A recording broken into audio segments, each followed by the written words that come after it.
Hi there, I'm William Tyree, Chief Marketing Officer for Revenue.io, and I am here with my esteemed colleague Spencer Miller Fellows, Director of Sales Enablement at Revenue.io. Hi, Spencer. Hey, thanks for having me, and thanks for letting me join and talking about this particular topic. Really excited to do this. It's a really big one right now, especially heading into a recessionary economic environment. So, how marketing can help sales spot and close winnable deals. This is something that's really near and dear to my heart because, talking with a lot of my peers out there, other marketing leaders, um, you know, I know marketing spends 99% of its time creating pipeline. That is primarily the focus, either that or branding. But something that's often lost is how to help sales actually get more wins out of the pipeline, right? Because you can create all the leads in the world, all the meetings in the world, all the opportunities, but it's really all for naught unless it's really converting into pipeline.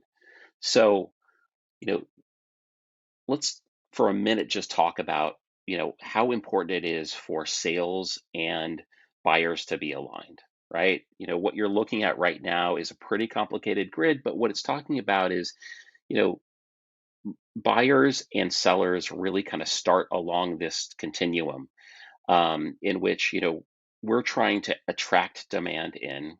Demand comes in, and buyers have really one goal. Typically, as we'll talk about in a minute, those buying committees are getting pretty big. So if you're, say, running point as a buyer in B2B software or any other B2B sales cycle, what you're really trying to do is move your buying committee along to get consensus agreement through this journey. And it's not linear. Sometimes it goes back a couple steps, depending on who's coming in on the buying committee. And essentially, so you're trying to get consensus agreement. Meanwhile, the sellers are trying to get validation, right? Continually validate for all those different people in that buying committee along the way, right? And there's so many ways that it can go wrong and lead to something other than an ideal situation. So as we talk about this as marketers, I think that it's really our imperative. I almost think it's like marketing malpractice not to look at things that are closing and really be aware of warning signs. And Spencer, I think these are three of the biggest ones. One is just, is that buying committee deep enough? Absolutely. And a lot of times we're looking at opportunities that come in and, we say, yeah, that looks like a really solid opportunity. But then when you drill into it a little bit, you're like, how many people from this account are really engaged, right? How senior are those people? Is there at least a director level, a VP, a C level associated with that, right? hmm Then the second thing is about overall account engagement, right? And like, is the account engagement low? Is it about on par with your internal benchmarks? How much conversation engagement is really happening as well? The one thing I'll say about that too is that as marketers, we love deal stories. So when we see an end of a closed deal, we're often look at, how good was our website during this engagement? Was the buying committee actually regularly going onto the website and self-serving with, things, downloading, watching videos, things like that that help them get to that consensus validation or make a decision, right? Yep. Then finally, sellers aren't enabled with the right content and talking points. This is a really big one, and I know it's one that you spend a lot of time helping with our team and throughout your career, right? Yeah, absolutely. This is, in many ways, this is one of the most important things that enablement can do, right? It's that very intersectional point between sales and marketing, and often where enablement gets involved. That's 100% right. All right, so let's go. Let's kind of talk about these items and give people some kind of actionable takeaways. So, first of all, kind of on the left-hand side, we've got a stat here. So, 11 stakeholders in an average complex B2B purchase. That's a recent Gartner stat, right? That is way bigger than it was just like 4 or 5 years ago, Yeah. right? So, there's lots of reasons for that that we could go into, but like, let's just take it at face value and say that that's the reality. It resonates with me for sure on what we see at revenue.io. So Spencer, my question to you is, how can marketing and yeah, sales enablement help engage the right stakeholders for an opportunity? This stat is extremely personal to me because I've been in so many organizations where the first thing in talking with sales leadership is, look, we just need to get better penetrated. We need to have better coverage. We need to have access to power in all the right ways. And marketing can really help support by being the broad base through which we really get to the rest of the organization. While you've got your AE or your seller really engaging with direct champions and hoping to uplevel the the amount of content and information that can start to expose the account to what they need is really really important, and it really helps to establish like a firm uh, ground to kind of move up further into the account. Just getting the information that marketing has back to the seller as well of, these are the key personas, the key types of awareness that we're generating, what's garnering interest from anywhere within the account. That really helps change the nature of your engagement with all the different personas and contacts that you could be exposed to. I completely agree with that. I'd say even getting more tactical. I would recommend that teams actually identify, okay, like you might have different types of deals that you run depending on what the product package is that you're selling, different types of personas that are leading the effort or whatnot. But there should at least be three or four templates for here's what an ideal buying committee looks like. Depending on what you're selling, it could be bigger or smaller, but you might need everybody from operations there. Like in our case, we almost always sell to a sales leader or a marketing leader that's managing business development reps. Do you need with your sale, is there somebody like a general manager included? Is there procurement, IT, people like that? Look at those items, and what I would say is it's worth it to actually go deal by deal and maybe even set up some automated workflow to actually detect the absence of those kinds of titles on deals. And then what marketing and sales enablement can do also is either recommend or just bring those people into the deal and start nurturing them. It so for example, one thing that's really effective is like let's say that sales is talking with 4 or 5 people on a buying committee.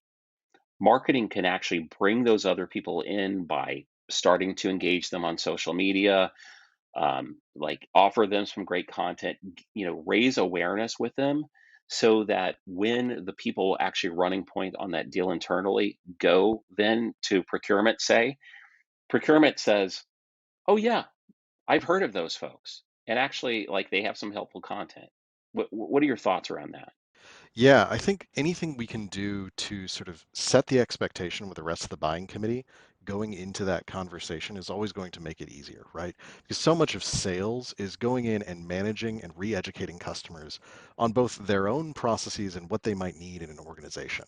And so anything that we can do to lay the groundwork and the foundation of that education is extremely helpful because procurement might go, oh yeah, I know of this company, but also I know vaguely what they do. So can you tell me basically like, are you going to get what you expect out of them? Rather than, I don't even think that this is a useful thing for us to go down. I don't see how sales could use a piece of technology like this. And being able to start the conversation from a place of better understanding facilitates the conversation going faster as well as requiring a little bit less negotiation. That's absolutely right. I couldn't agree more. All right. So here on the left hand side, you're looking at again another number.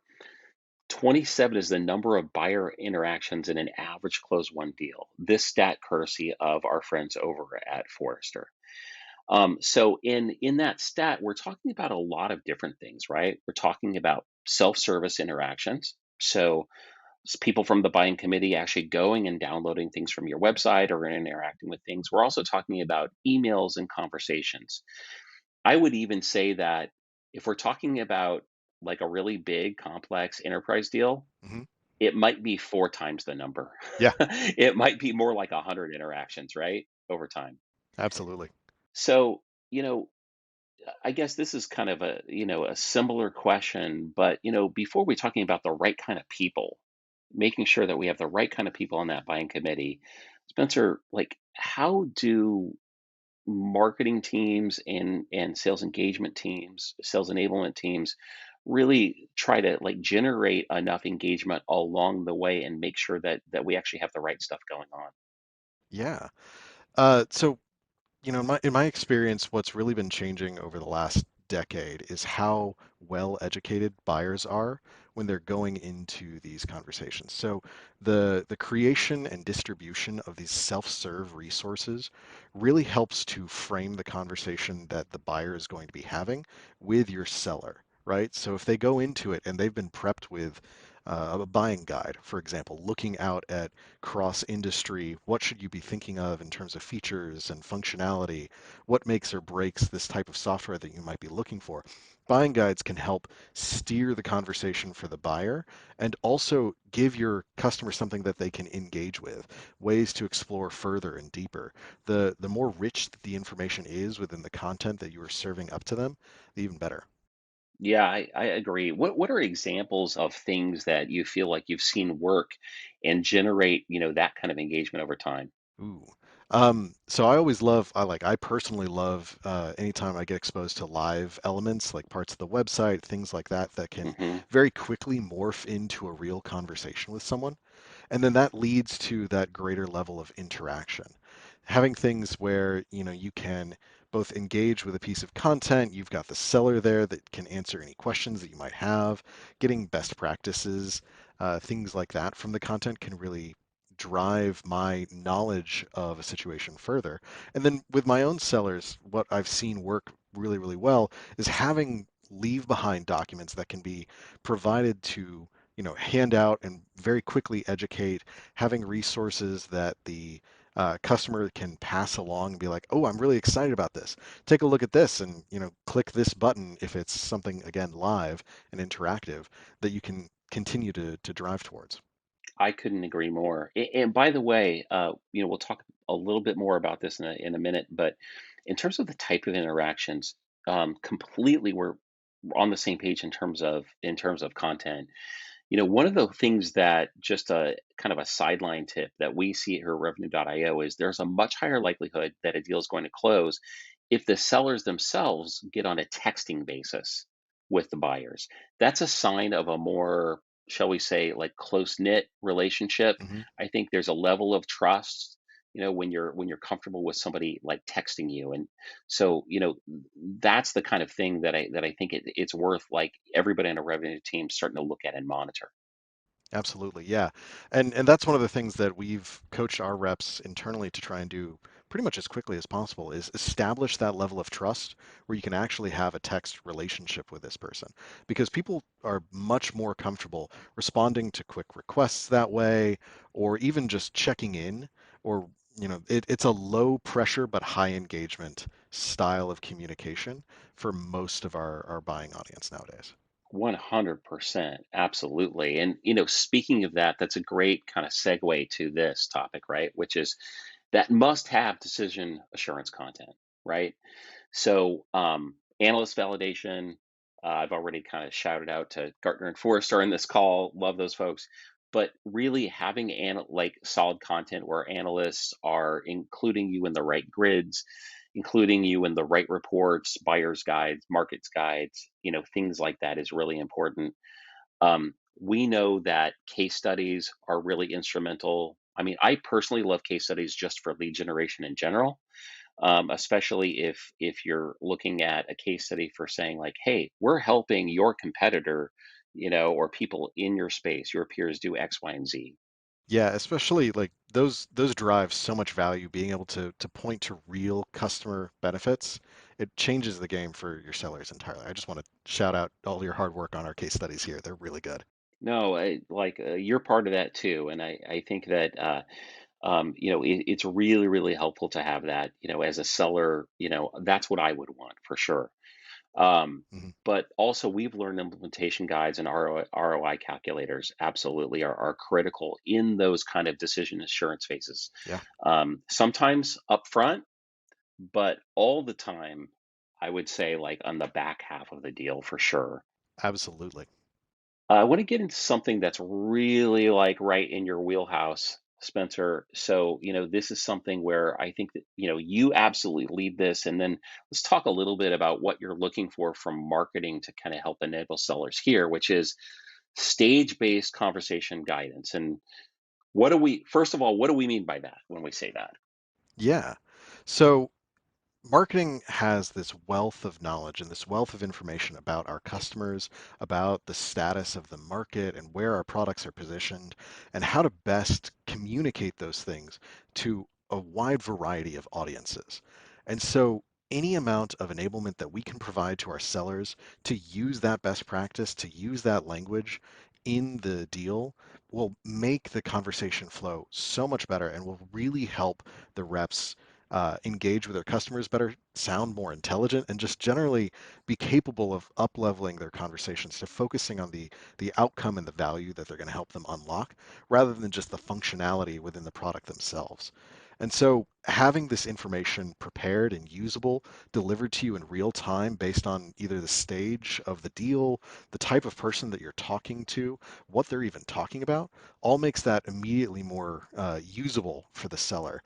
And usability is key, right? We've seen so many different documents and pieces of material be created but not used because it's not being shown at the right time in the right place with the right knowledge of how to trigger the behavior you're looking for. And so having all of those pieces together in one place is really how you can change the game for your sellers. Having this information pop up right when it is needed really helps their conversations flow in the way that everyone in the sales cycle intends to, even if it doesn't have all the necessary like coaching and recurring to make sure it happens every single time. It's very, very well said. And I just want to, kind of zoom out a little bit for people just to make sure they understand what we're talking about. So, marketing, sales enablement, we have automated just about everything that can be automated for sellers, like Hmm. lead scoring, lead prioritization, calendar booking, sequence-based email, drips and we automate even like messaging, things like that. This is actually the last mile. This is actually like AI-powered assistance that is with you when you are on video meetings, on voice conversations, that actually saying like, "Hey Spencer, it sounds like they just mentioned your competitor. Here's what to say," right? Absolutely. Yeah. And part of the reason that I was so excited to join the Revenue.io team was because we had this product that changed the way that enablement would need to engage with their sellers. We have a solution that really allows for this real time provision of help and support in a way that I've never seen implemented before. And I was so excited by the opportunity of like, what does coaching look like when you have AI ensuring that you can really truly help your reps whenever they need it?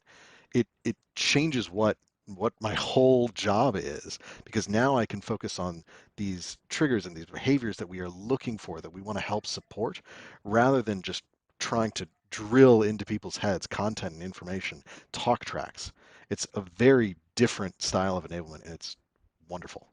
I couldn't agree more. So I think just to kind of recap, like our job here then is to basically say, hey, what are the conversations? What are the objections? For example, questions that sellers are going to get, within deal cycles. Hmm. We're not talking about SDRs going out and calling and trying to create meetings. This is like within deal cycles, and then, making that content and those talk tracks available, like, and firing at those moments, right?